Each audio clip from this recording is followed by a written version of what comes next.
persembahan kecil dari Imam Siang Plus.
Kita menuju ke tempat anak-anak sekolah minggu sedang beribadah dan berkegiatan.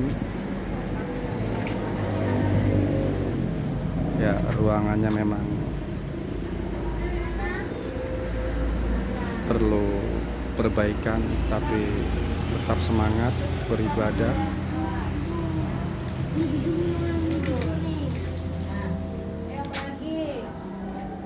Ya, ini kegiatan anak-anak sekolah minggu.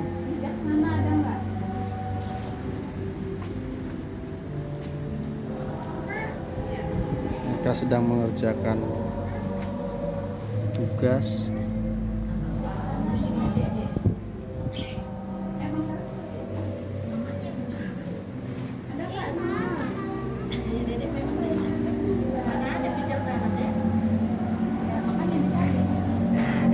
Guru sekolah minggunya kita Ayo, ada taat enggak? Taat, mana taat? Jujur ada. kita tanya langsung dengan guru sekolah minggunya ya. Salam Ibu Cika. Shalom. Ini anak-anak sekolah minggu Dari sini juga. sedang mengerjakan apa ya? Sedang mengerjakan mengerjakan tugas. Tugas apa ini ya? Tugasnya apa ya? Aktivitasnya mencari Oh ini dia. Mencari kata kata. tersembunyi, rendah hati. Udah itu aja. Iya itu aja. Kok singkat banget penjelasannya loh. Itu aja. Ya, guru sekolah minggunya pelit ngomongnya. Kita Rendah lihat. hati. Oh itu Keke ya. Waduh, halo Keke. Nyontek nyontek. Ini Oh mencontek nanti. Nah ini kamu jadi dong, kamu kasih tahu. oh, Oh udah oh. halo Hana. Iya. Halo. Rendah hati apa jangan? Berapa sih deh? 1, 2, 3, 4, 5, 6, satu lagi. Ayo. Satu Ya, lagi semoga deh. anak-anak Sopan. bisa menyelesaikan tugas dari sekolah minggunya dengan baik. Berapa itu? Taat, setia, sopan, jujur, sabar. Kasih. Coba kita tanya dengan Si. halo Oh Dek. ini kasih nama. Halo, namanya siapa ya? Ini gimana deh? Siapa? Fir. Fir. Udah selesai belum? Jangan Mbak. Belum selesai? Oh, ya udah, tetap tuh udah mau kumpul. Namanya Ana. Ana. Oh, Ana. Oke, kita kembali ke ibadah umum Ayo sekolah makan minggu. kamu. Digini aja biar enak nih kelihatan nih. Iya, Jadi warna. setiap Jemaat di Korintus. Bagaimana jemaat di Korintus itu, Bapak Ibu Saudara? Jemaat di Korintus adalah sebuah kota pelabuhan yang besar dan terkenal pada saat itu. Secara ekonomi, kota Korintus itu lebih maju dan masyarakatnya lebih makmur dibandingkan dengan kota-kota dan wilayah di sekitarnya. Nah, sebagai kota pelabuhan banyak pedagang yang datang menjual dagangannya. Begitu juga dengan para pembeli baik dari masyarakat Korintus maupun juga orang-orang di luar Korintus. Menjadi kota yang maju membuat masyarakat Korintus berubah, baik secara ekonomi maupun pola hidupnya, terkhusus bagi mereka yang telah menjadi orang Kristen. Kita tahu bahwa mereka yang datang memiliki kepercayaan dan budaya yang berbeda-beda. Dengan kata lain, bahwa kemajuan kota Korintus tidak saja membawa dampak yang positif, tetapi juga memiliki dampak yang negatif. Dampak positifnya yaitu pertumbuhan ekonomi yang maju pesat berdampak pada kemakmuran masyarakat Islam di Korintus. Nah, dampak negatifnya yaitu terjadi perubahan pola hidup di masyarakat Korintus yang dipengaruhi oleh para pedagang yang datang ke kota tersebut dengan membawa budaya dan agama leluhurnya. Bahkan di Korintus itu kekristenan itu dipengaruhi, ada jemaat-jemaat yang dipengaruhi oleh paham yang namanya gnosis. Paham gnosis adalah paham yang tidak percaya akan kebangkitan orang mati, tidak percaya kebangkitan orang mati. Tubuh ini zaman menurut mereka dengan banyak dualisme. Roh itu baik tapi tubuh kata mereka. Ya tidak mungkin kalau yang jahat itu bukan. Nah, Bapak Ibu Saudara yang saya kasih dalam nama Tuhan, pagi ini saya akan membaca ayat 17 sampai ke 18. Sebab Tuhan adalah roh dan di mana ada roh Tuhan, di situ ada kemerdekaan. Nah, kita semua mencerminkan kemuliaan Tuhan dengan muka yang tidak terselubung. Karena kemuliaan itu datangnya dari Tuhan yang adalah roh. Kita sedang berusaha menjadi serupa dengan gambarnya dan dalam kemuliaan yang semakin besar. Bapak Ibu Saudara yang dikasihi Tuhan, ketika kita menerima Tuhan Yesus sebagai Tuhan dan Juru Selamat secara pribadi, maka kita menjadi ciptaan yang baru. Kita dilahirkan kembali. Kita menjadi lahir baru. Dan dengan lahir baru itu, Bapak Ibu Saudara, Roh Tuhan atau Roh Kudus bertahta dalam hidup. Bertahta dalam hidup. Artinya bertahta itu memimpin kehidupan. Sehingga Bapak Ibu Saudara mempunyai hakikat yang baru, yaitu menjadi ciptaan Tuhan. Masuk di dalam keluarga Allah. Karena kita semua adalah bagian daripada keluarga. Dan jaminan adalah kita menikmati jaminan, yaitu kehidupan kekal bersama-sama dengan Tuhan Yesus di langit baru dan bumi baru. Ketika nanti kita mati dan ketika Tuhan Yesus datang kedua kali, kita akan dibangkitkan dari kematian dan kita akan masuk ke langit baru dan bumi yang baru yang kita sebut dengan surga. Namun Bapak Ibu Saudara yang dikasihi Tuhan, ketika kita masih ada di dunia ini, Bapak Ibu Saudara, Allah mempunyai tujuan kepada kita, yaitu supaya kita memuliakan nama, supaya kita memuliakan nama. Karena kita adalah ciptaan yang baru dan sudah merdeka. Sudah merdeka. Artinya kita sudah tidak dijajah oleh dosa. Kita sudah tidak dijajah oleh hukum Taurat.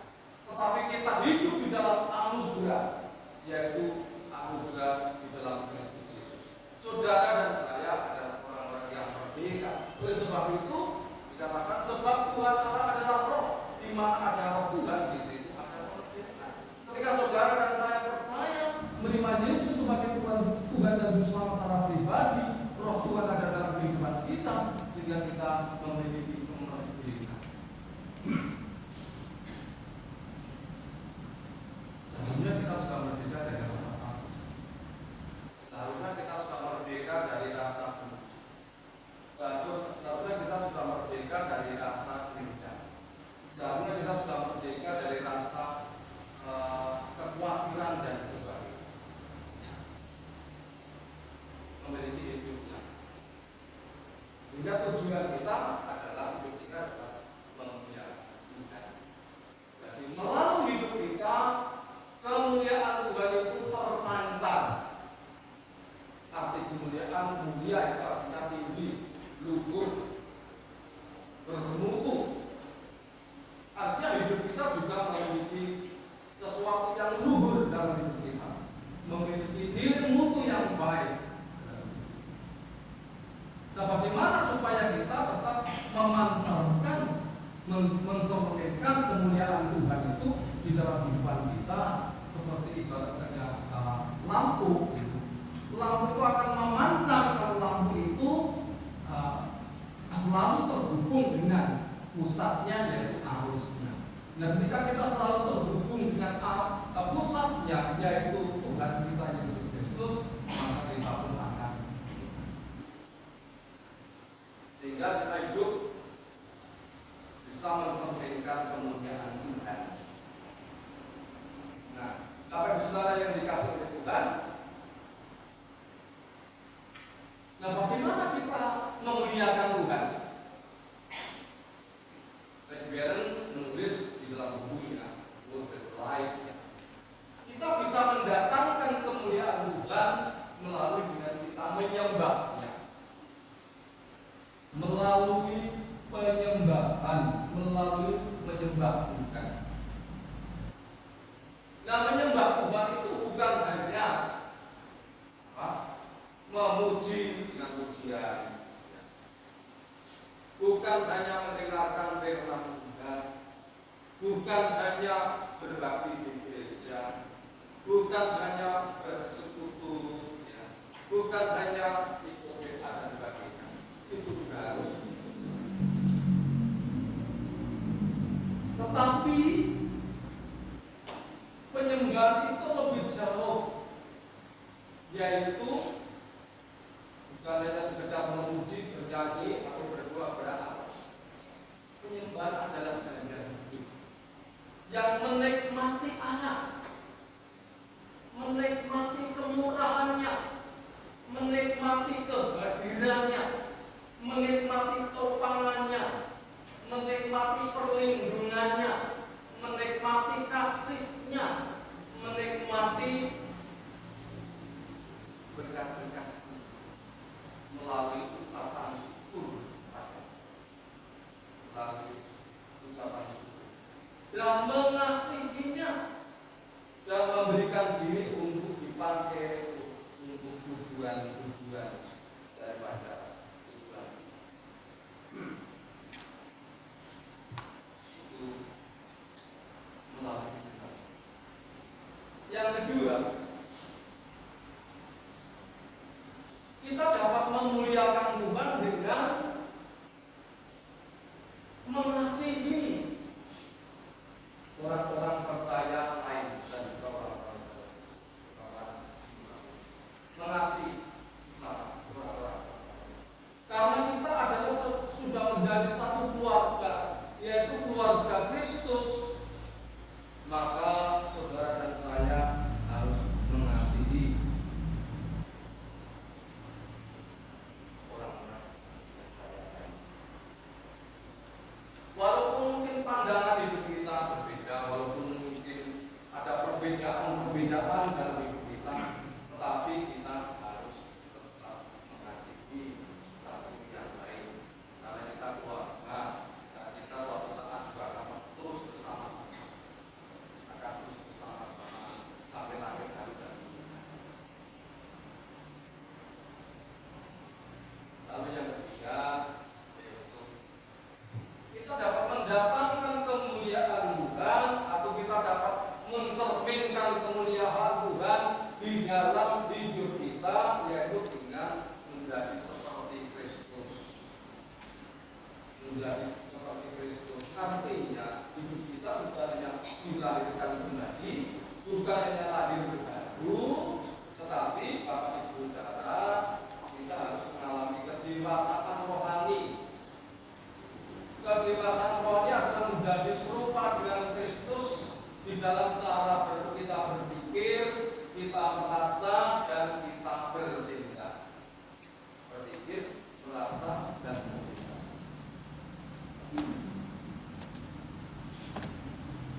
Semakin berkembang karakter Anda, semakin berkembang karakter kita menjadi serupa dengan Kristus, semakin besar kita mendatangkan kemuliaan. Jadi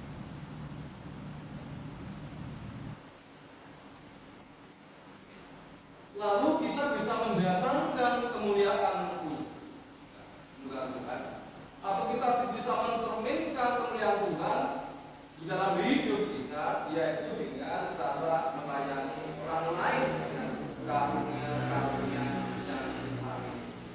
Kita semua dikasih karunia-karunia, dikasih talenta-talenta, dikasih kepandaian, supaya kita bisa melayani orang lain. Karena Tuhan Yesus datang ke dunia bukan untuk melayani. Maka kita sebagai murid-murid Kristus, sebagai anak-anak Allah, mari kita melayani dengan talenta. Semakin hari kita tentu sudah melayani di dalam pekerjaan kita masing-masing. Mari kita terus tingkatkan pelayanan kita, dan kita persembahkan untuk kemuliaan. Nah, kita bisa mencerminkan kemuliaan Tuhan, yaitu dengan memberitakan kepada orang lain tentang kita.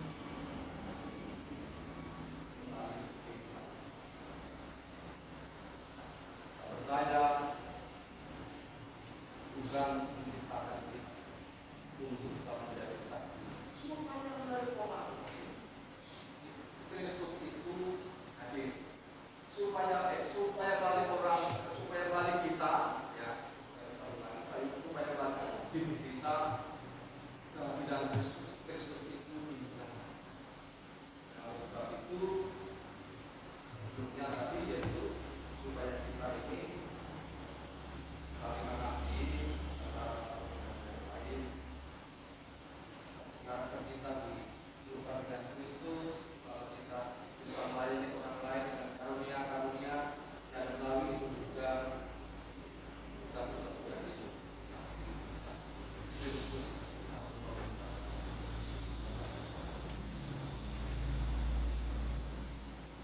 Biarlah Roh Kudus senantiasa membimbing hidup kita, sehingga hidup kita ini terus dipakai Tuhan. Saudara dan saya sudah dipakai Tuhan,